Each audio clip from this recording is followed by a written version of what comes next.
નમસ્કાર મિત્રો, દેશ અને દુનિયાના તાજા અને સૌથી મહત્વના મોટા સમાચાર આવી ગયા છે મિત્રો આપણી આ YouTube ચેનલ સુપરફાસ્ટ મોટા સમાચારમાં આપ તમામ મિત્રોનું સ્વાગત છે મિત્રો। આજે ફરી એક વખત વરસાદી માહોલને લઈને આવી ગયા છે મહત્વના મોટા સમાચાર।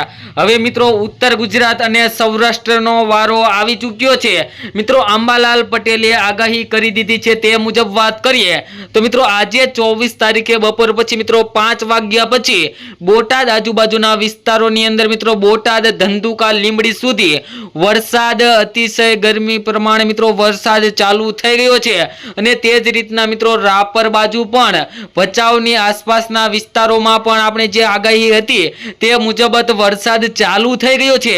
તો હવે મિત્રો એવો સવાલ થાય કે આગામી સમયની અંદર આ વરસાદી ચક્ર કઈ તરફ આગળ વધી શકે છે તેની આપણે આ વિડીયોની અંદર વાત કરવાના છીએ। તે પહેલા જે મિત્રો ચેનલ ઉપર નવા હોય તેવા મિત્રો ચેનલને સબસ્ક્રાઇબ કરી બેલ આઇકન દબાવી દેજો અને મિત્રો તમારા વિસ્તારની અંદર અત્યારે હાલ વરસાદનું વાતાવરણ કેવું છે તે કમેન્ટ બોક્સની અંદર જણાવવાનું ભૂલતા નહીં।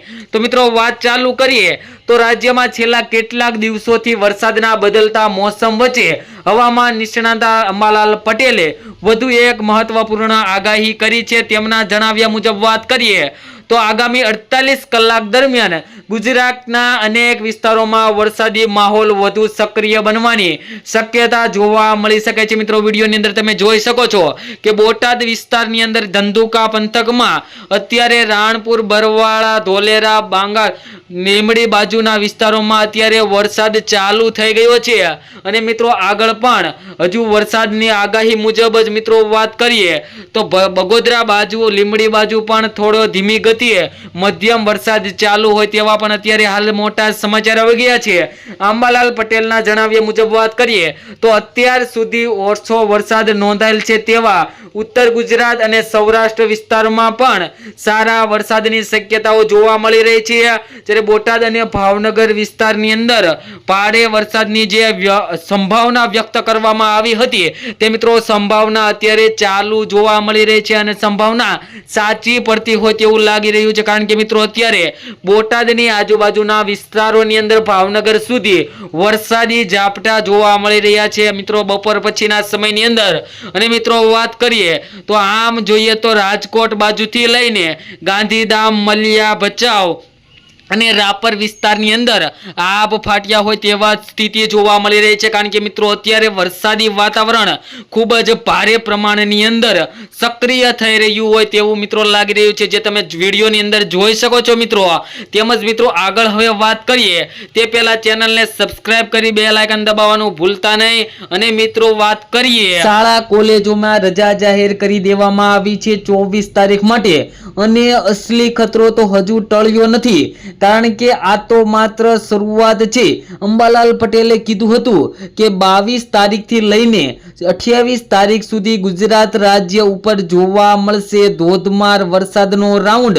તો અંબાલાલ પટેલ ઉપર જે મિત્રો પ્રશ્નો કરી રહ્યા હતા તે અત્યારે ખાસ મિત્રો જે છે તે અહીંયા અંબાલાલ પટેલની આગાહી સાચી પડી છે। તો ખાસ જણાવીએ કે અંબાલાલે મિત્રો પહેલેથી જ જણાવી દીધું હતું આજથી 10 દિવસ પહેલા કે 22 તારીખથી 28 તારીખ ગુજરાતમાં ભૂકા કાઢશે વરસાદ અને આપણે જોયું કે 23 તારીખે ગુજરાત રાજ્ય ઉપર પૂર જેવી પરિસ્થિતિઓ જોવા મળી। તમને મિત્રો ખ્યાલ ન હોય તો ટેન્શન ન લેતા મિત્રો આ વિડીયોની અંદર આખી ચોપડી ખોલીને હું તમારી સાથે મૂકી દેવાનો છું એટલે ક્યાં કેટલો વરસાદ પડ્યો કઈ જગ્યાએ અને હવે વધારે જોર વધવાનું છે કઈ જગ્યાએ।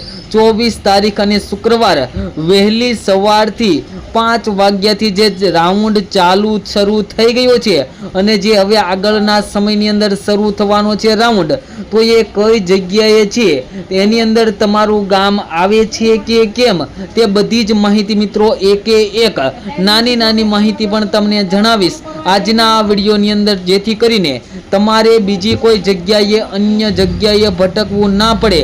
આ એક જ વિડીયોમાં વિડીયોમાં તમને બધી જ માહિતી જે છે તે આપી દેવામાં આવશે। તો મિત્રો વિડીયોની અંદર આગળ વધીએ એ પહેલા અમારી એક નાનકડી અપીલ કરવા માંગુ છું કે વિડીયો બનાવવા માટે ઘણી બધી મહેનત લાગતી હોય છે, તો એની પાછળ તમારે ખાલી આ ચેનલને સબસ્ક્રાઇબ કરી દેવાની છે, જેથી કરીને આવા જ વિડીયો તમારા સુધી રેગ્યુલર દરરોજના ધોરણે પહોંચતા રહે।